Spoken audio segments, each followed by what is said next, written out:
comentar que hay un aspecto muy interesante en lo que son los estudios de la física y de la astronomía en Mérida, ¿no? Hemos encontrado en la documentación que hemos revisado que a finales del siglo XIX, en la última década del siglo XIX, se fundó en Mérida un observatorio astronómico, lo fundó la universidad. Había un observatorio astronómico, ¿no? Claro, no formaba parte de un proyecto sistemático de estudio científico, ¿no? De los astros y de la ciencia, etc. Pero sí había ese interés, ¿no? De la institución. Ya estaba la semilla, ¿no? Sí, el rector Caracciolo Parra y Olmedo, cuando se reconstruyó, se remodeló lo que actualmente es la sede del Teatro César Rengifo, que es la torre, esa torre que está en el edificio central de la universidad, que antes había sido la capilla de la universidad. Después el salón de actos públicos. Y sucesivamente se le habían hecho reformas y transformaciones a la estructura, ¿no? Bueno, la última edificación, digamos, se proyectó con la idea de que arriba estuviera el observatorio. Era un sitio para observar los astros, pero era un sitio también para contemplar la ciudad, como desde una torre, claro, porque era una ciudad de puras casas de teja, y esa era, digamos, la edificación que sobresalía. Entonces tenía hasta un atractivo. Entonces se podía mirar la ciudad y también se podía mirar el espacio, ¿no? Sí, ahora, digamos que es un antecedente, pero no como tradición pudiera estar vinculada a lo que después han sido ese tipo de estudios en la universidad. Pero te repito, en ese entonces no formaba parte de un proyecto sistemático de desarrollo de la ciencia, porque la universidad a finales del siglo XIX había entrado en un periodo un poco de estancamiento, sobre todo desde el punto de vista académico, ¿no? Y no contaba tampoco con los recursos suficientes del Estado, ¿no? Pero sí había eso, ¿no? Como un dato curioso, pudiéramos decir, ¿no? Ese dato curioso que ya había un observatorio astronómico. Ese es un dato de la historia cotidiana de la antigua ciudad de Mérida, curiosamente, que Pedro nos aporta porque el interés por la astronomía nosotros tal vez no lo recojamos directamente en un documento o en un libro, pero sí en algunos referentes que encontramos en la ciudad. Como dicen, esa historia escrita en piedra, que es esa arquitectura testimonial, esa torre que no es un campanario como tal, tiene unos miradores interesantísimos. ¿Y qué haces tú aquí? ¿No? Es que yo tengo un libro. Este libro lo escribí yo tomando como principal fuente de información la documentación de primera mano que tenemos aquí, ¿no? Se llama Las huellas en el muro. Es una historia del edificio central de la universidad. Ahí, ¿verdad? Ahí se ve perfecto. Sí. Es una historia del edificio central de la universidad. Pero aprovecho para hacer una reseña histórica de la universidad en general, ¿no? Y el título no es casual, porque los muros y las paredes de las edificaciones antiguas, ellas tienen su lenguaje, ellas registran la historia. Lo que tiene que hacer el historiador es hacerlas hablar, ¿no? Mediante su método particular de trabajar la historia. Entonces, el comentario que te hacía de la torre de la universidad, que aquí en la portada del libro aparece la torre destruida por el terremoto de 1894. A esa torre es a la que me refiero. Exacto. Cuando se reconstruyó, arriba se le hizo el observatorio astronómico. Entonces es muy importante porque la historia no solamente está hecha de documentos escritos, sino de todo lo que nos pueda hablar de la trayectoria del hombre, ¿no? Todo lo que nos pueda hablar es documento, es fuente para el estudio de la historia. Y ahora, involucrando a la profesora, para mis amigos los escépticos de Caracas, que dicen que cómo puede sobrevivir un libro tanto tiempo, estábamos conversando antes de filmar sobre los materiales del sustrato sobre el que se imprimieron, por ende están construidos esos documentos, que no es papel como lo conocemos hoy en día, ¿correcto? Claro, esto es papel. Pero no es la celulosa de hoy día. La materia prima, digamos así. El sustrato, Pedro. Los papeles del siglo XIX para atrás, y mientras más atrás, más se daba esto, eran hechos de trapo, de tela que recogían, había los ropavijeros, ¿no? Que recogían trapos viejos y todo, y eso lo sometían a un proceso, ¿no? Un proceso en que se depositaban esos trapos en líquidos que contribuían a que se deshicieran. Como una maceración. Sí, y luego esa maceración y la materia que quedaba ahí venía siendo la base, el soporte del papel, ¿no? Entonces, un papel muy fuerte. Pero si nos vamos más atrás, el soporte anterior tenemos el pergamino, que entonces utilizaba como materia prima la piel de becerro, la piel de cordero, de cabra, de cordero, ¿no? Que creo que es el caso del libro de Galileo. Los libros que tenemos acá, ¿no? Sí, la vitela que tenía como soporte la piel de cordero, por supuesto, trabajada y llevada a esa característica, ¿no? de un papel muy fino pero con una resistencia muy grande, ¿no? Entonces no es de extrañar que en Mérida contemos con un ejemplar del libro de Galileo en condiciones excelentes. Excelente. O sea, lo de los años no tiene mucho que ver porque la materia prima es lo que priva. Incluso todavía se conservan papiros. Y por supuesto el trabajo de conservación, Egipto, el trabajo de conservación que hace el instituto como este archivo y la biblioteca como tal, ¿no? ¿Cuánto dinero se le dedica al año para conservar el archivo? Nosotros normalmente no hacemos intervención directa sobre los documentos, no restauramos o sobre los tomos, no trabajamos con material para el empastado, más bien hacemos un trabajo preventivo, es decir, crear las mejores condiciones para que los documentos se conserven, ¿no? Entonces la intención fundamentalmente es en mantener las condiciones adecuadas, tanto las condiciones climáticas como el manejo. Entonces tenemos normas para el manejo de la documentación por parte de los usuarios. Deben usar guantes, tapaboca, no usar lapicero, no inclinar los codos sobre los tomos, es decir, una serie de normas que nos permiten que no se deteriore el documento, pero además de eso,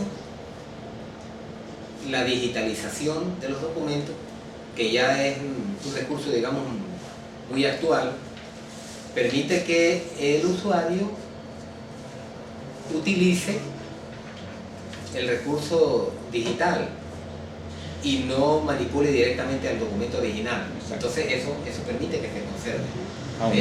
Solamente se manipula en condiciones excepcionales. Pero normalmente el usuario, el investigador, pues se vale de la fotografía digital, una pantalla, y consulta ahí exactamente lo que está en el original. Sí. Es muy importante agregar que los documentos, por la acción del tiempo o a través del tiempo, ellos van, por supuesto, adquiriendo un color por el tipo de tinta, también van adquiriendo ese color que usted observa.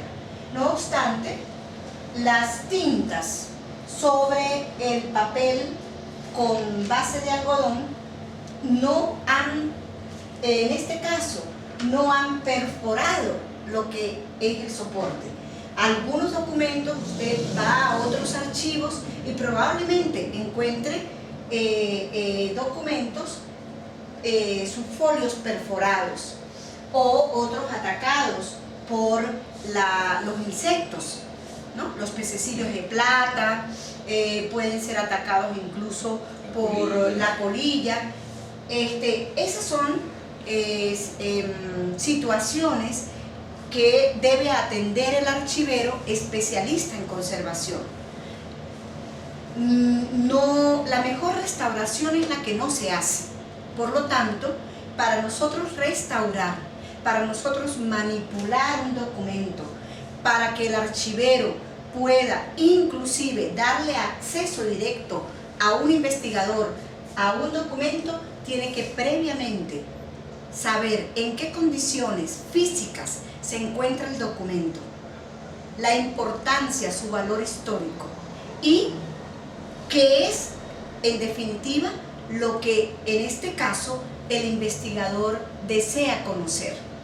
Entonces, es muy importante que podamos diferenciar y podamos comprender que tenemos, por un lado, la información que es de gran interés para el investigador y la